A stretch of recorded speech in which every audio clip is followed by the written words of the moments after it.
So my inspiration was around photograph 51, the iconic image that was created by Rosalind Franklin through her experiments. So the design of photograph 51 as an image, it wouldn't have translated that well for a coin. So rather than just replicate the image directly, I had to find a sort of technique to represent that.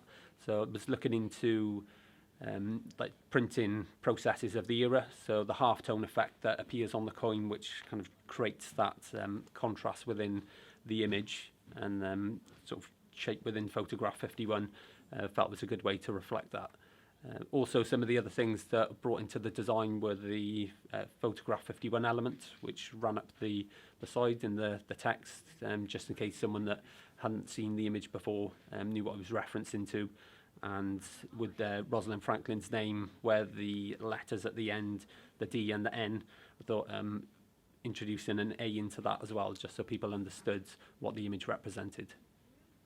So I was inspired to submit a design based on the theme of and topic of DNA, which I thought was really interesting. I've got an interest in science, but one of the other key things I thought was representing Rosalind Franklin in a way that gave her the recognition she deserves, because through the story of Rosalind Franklin not being recognised for her achievements in the past, I thought it was quite important that, you know, being on a 50p coin and the way in which we need to celebrate her as an individual is quite important. Yeah, so the coin design process usually start by researching and gaining a real understanding of the subject and theme. So in this case, it was researching science blogs and going through videos and stories of Rosalind Franklin's past and history, and also trying to gain a better understanding of the science behind it. Obviously, it's a massive challenge kind of trying to convey such a complex theme as DNA onto the surface of a relatively small coin.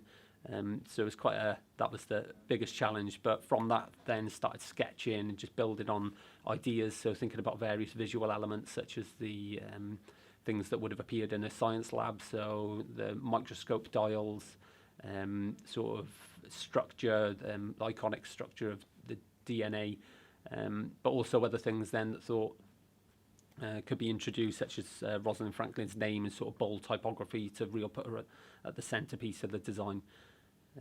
So it was quite a challenge then on the next stage, just kind of really refining that design. So photograph 51, because it is quite an old grainy image, although there's an iconic shape in it, it was a challenge to sort of represent that in a graphic style. So some of the things that introduced them with the halftone printing method. So from then, once I understood that at the sketching stage, that's the point then when I get on the computer and really start refining and honing down the detail of the design. So things such as working to grids and just really get into the fine detail to make a design that's quite graphic in its style and theme.